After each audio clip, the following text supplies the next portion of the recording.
25 পেজে প্রথম যে এমসিগুলো রয়েছে সেগুলোর মধ্যে ফার্স্ট, গ্রাফাইট কোন ধরনের কঠিন গঠন করে? এটা হবে হেক্সাগোনাল, অপশান ডি। প্রমাণ বিজারণ বিভবের মান যথাক্রমে নিম্নলিখিত অনেকগুলোই রয়েছে, তো বলেছে এদের মধ্যে কোনটি সবচেয়ে ভালো বিজারক। তাহলে আমরা দেখব কোনটার নেগেটিভ মান সবথেকে বেশি। দেখলাম এমজির, তাহলে অপশান বি হবে রাইট অ্যান্সার। রক্ততঞ্চনে ফিটকিরির কোন আয়ন অধিক কার্যকারী হয়? অ্যালুমিনিয়াম 3+। নিচের কোনটি নাইট্রাস অ্যাসিডের অ্যানহাইড্রাইট? অ্যান্সার হবে N2O3, অপশান সি। এবার রয়েছে প্রদত্ত কোনটির দ্রবণ বর্ণহীন হবে? স্ক্যান্ডিয়াম 3+, কারণ এর ডিতে কোনো ইলেকট্রন নেই। 6 নম্বর, EDTA হলো একটি হেক্সাডেন্টেড লিগ্যান্ড, অপশান বি। ক্লোরোফর্মকে সিলভার চূর্ণ দ্বারা উত্তপ্ত করলে উৎপন্ন হয় অ্যাসিটিলিন C2H2। 8, ফেনলকে CCl4 ও NaOH সহযোগে উত্তপ্ত করলে কি উৎপন্ন হয়?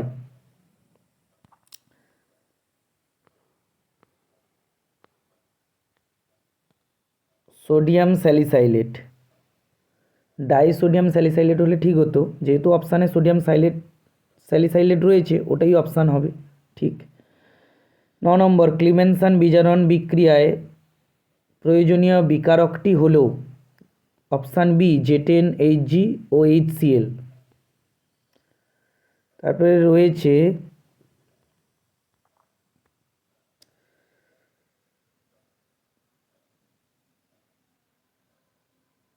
10 নম্বর, Z10HCl এর সঙ্গে বেনজিন ডাইজোনিয়াম ক্লোরাইডের বিক্রিয়ায় উৎপন্ন হয় অ্যানিলিন, অপশান বি। 11, কোনটি মনোস্যাকারাইড? Fructose, option C. 12, ব্যাকেলাইটের মনোমারগুলি হল ফেনল ও ফর্মালডিহাইড, অপশান সি। নিচের কোনটি একটি অ্যান্টিবায়োটিক? ক্লোরামফেনিকল। নিচের কোনটি থেকে হেরোইন প্রস্তুত করা যায়? সেটা হবে মরফিন, অপশান এ। ঠিক আছে, এরপর 2-এর দাগের কোশ্চেনগুলো রয়েছে। ফার্স্ট যে কোশ্চেনটা রয়েছে, কোষের মুক্ত শক্তি এবং ইএমএফের মধ্যে সম্পর্ক কি? তাহলে কোষের মুক্ত শক্তি এবং এফের মধ্যে সম্পর্কটি হলো ΔG - NF ই সেল। যেখানে এগুলোর মিনিং কি রয়েছে সেগুলো পরীক্ষায় লিখে দিতে হবে। নেক্সট কোশ্চেন রয়েছে, স্বর্ণ সংখ্যা কাকে বলে? 10 ml প্রমাণ গোলসলের মধ্যে 1 ml 10% NaCl দ্রবণ যোগ করলে বর্ণের যে পরিবর্তন হয় লাল থেকে নীল তা প্রতিহত করার জন্য সর্বনিম্ন যত মিলিগ্রাম সংরক্ষক কলয়েড মিশ্রিত করা প্রয়োজন তত মিলিগ্রামের সংখ্যাটিকে উক্ত কলয়েডের স্বর্ণ সংখ্যা বলে। এবার অথবাতে একটা কোশ্চেন রয়েছে, সমতড়িৎ বিন্দু কাকে বলে? সমতড়িৎ বিন্দু কোনো নির্দিষ্ট পিএইচ মানে তড়িৎ বিভব প্রয়োগ করা সত্ত্বেও উভধর্মী প্রকৃতিবিশিষ্ট কলয়েড কণাগুলির ক্যাথোড বা অ্যানোড কোনো তড়িৎদ্বারের দিকে অগ্রসর হয় না, সেই নির্দিষ্ট পিএইচ মানকে উক্ত কলয়েডের সমতড়িৎ বিন্দু বলে। নেক্সট কোশ্চেন, C3+ সহজে C4+ জারিত হয় কেন? C3+ ইলেকট্রন বিন্যাসটা লেখা রয়েছে। এটা একটা ত্রিযোজী আয়ন C3+, যেহেতু কিন্তু 4F যদি একটি ইলেকট্রন সে পরিত্যাগ করে তাহলে নিষ্ক্রমণ জেননের বিন্যাস লাভ করতে পারে, তাই C3+ সহজে C4+ জারিত হয়।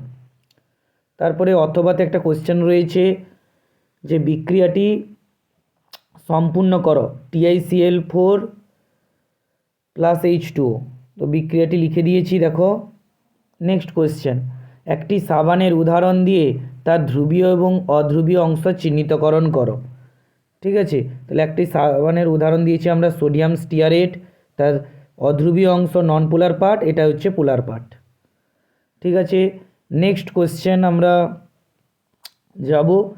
নেক্সট কোয়েশ্চেনে রয়েছে যে 0.1 মোলার L2SO4 3, 0.1 মোলার BaCl2 এবং 0.1 মোলার NH4Cl দ্রবণের মধ্যে কার হিমাঙ্ক সবথেকে বেশি এবং কেন? তাই তো, তাহলে আমরা তিনটে দ্রবণ পেয়েছি। এই তিনটে দ্রবণের প্রতি সংকেত থেকে 5টি, 3টি এবং 2টি আয়ন উৎপন্ন হয়। দ্রবণের হিমাঙ্ক অবনমন একটি সংখ্যাগত ধর্ম। এর মান দ্রবণে উপস্থিত কণাগুলির মোলাল গাঢ়ত্বের সমানুপাতিক। তাই এদের যে দ্রবণগুলির হিমাঙ্কের যে অবনমনের ঊর্ধ্বক্রম রয়েছে এইটা, যেহেতু আমরা জানি হিমাঙ্কের অবনমন একটি সংখ্যাগত ধর্ম, কিন্তু আমাদের এখানে কোশ্চেনে জানতে চেয়েছে যে কোনটির হিমাঙ্ক সবথেকে বেশি। 0.1 মোলার NH4Cl এর হিমাঙ্ক সবথেকে বেশি। আর যদি বলতো কোনটির হিমাঙ্কের অবনমন সবথেকে বেশি হবে, তখন হবে 0.1 মোলার 0.1 মোলার Al2SO4 3, এইটা হবে। নেক্সট কোয়েশ্চেন দেওয়া আছে অথবাতে হিমাঙ্ক ধ্রুবক কাকে বলে, ইহার একক লেখো।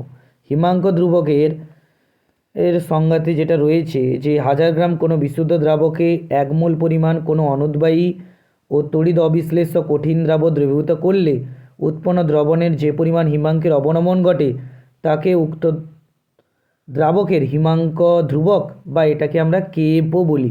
ঠিক আছে, এর একক লেখা রয়েছে ডিগ্রি কেজি মোল ইনভার্স। তারপরে কোশ্চেন দেওয়া রয়েছে স্বয়ং অনুঘটন কি, উদাহরণ দাও। ঠিক আছে, স্বয়ং অনুঘটন কি, উদাহরণ দাও। তাহলে স্বয়ং অনুঘটনের সংজ্ঞাটা হচ্ছে কোনো রাসায়নিক বিক্রিয়ায় উৎপন্ন কোনো একটি পদার্থ নিজেই বিক্রিয়াটিকে অনুঘটিত করে, এর ফলে বিক্রিয়াটির হার বৃদ্ধি পায়। এই ধরনের বিক্রিয়াকে স্বয়ং অনুঘটন বলে।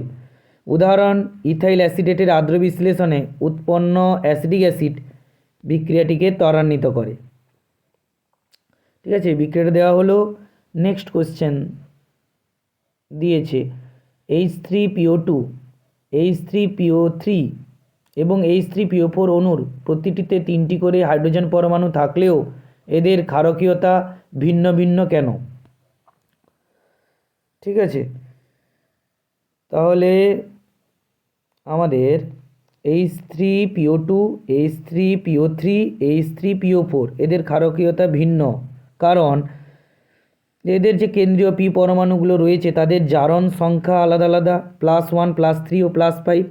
এছাড়াও H3PO4, H3PO3 এবং H3PO2 এই যে তিনটে রয়েছে তাদের OH গ্রুপের সংখ্যা যথাক্রমে 1টি, 2টি ও 3টি রয়েছে। ঠিক আছে, বিয়োজনযোগ্য যে প্রোটনের সংখ্যা H3PO2-তে 1টি, H3PO3-তে 2টি এবং H3PO4-এ 3টি রয়েছে, তাই এদের ক্ষারকীয়তা ভিন্ন ভিন্ন হয়।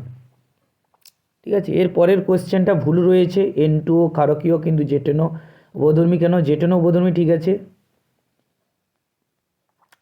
নেক্সট কোশ্চেন রয়েছে যোজ্যতা বন্ধন তত্ত্বের সাহায্যে মানে ভিভিটি CrNH3 6 3+ গঠন প্রক্রিয়া ব্যাখ্যা করো।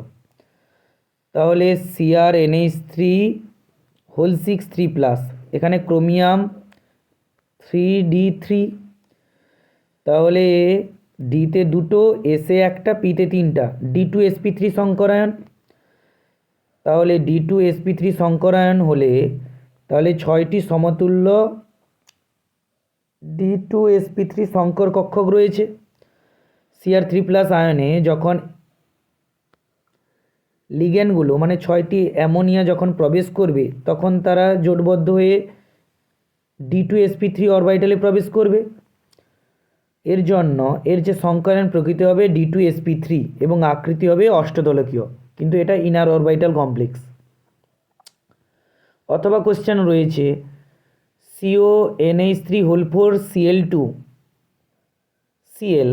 এর কতগুলি সমবায়ব সম্ভব এবং সেগুলির গঠন সংকেত লেখো। তাহলে এটা আমাদের রয়েছে MA4B2 টাইপ। তাহলে এর দুটো সমবায়ব হবে, সেই দুটো সমবায়ব হচ্ছে একটা হচ্ছে সিস, একটা হচ্ছে ট্রান্স। ঠিক আছে, সিস আর ট্রান্স। ঠিক আছে, এরপর কোয়েশ্চেনটা দিয়েছে সেগুলি গঠন সংকেত আঁকো। গঠন সংকেত আঁকা হয়ে গেছে। নাইলন 6 এর মনোমার কি? নাইলন 6 এর মনোমার হচ্ছে ক্যাপ্রোল্যাক্টাম। সংকেত দিয়েছি। ননস্টিক রান্নার বাসন তৈরিতে কোন পলিমার ব্যবহার করা হয়? আমরা সবাই জানি সেটা হচ্ছে টেফলন। ঠিক আছে, এর রাসায়নিক গঠন সংকেত মানে পলিমারটার গঠন সংকেত হোল এন থাকবে। ঠিক আছে, নেক্সট পার্টের জন্য তোমরা ওয়েট করো। চ্যানেলটাকে সাবস্ক্রাইব করে দিবে আর তোমার নিজের বন্ধুদের শেয়ার করে দিবে, বেশি বেশি করে লাইক করবে। ঠিক আছে।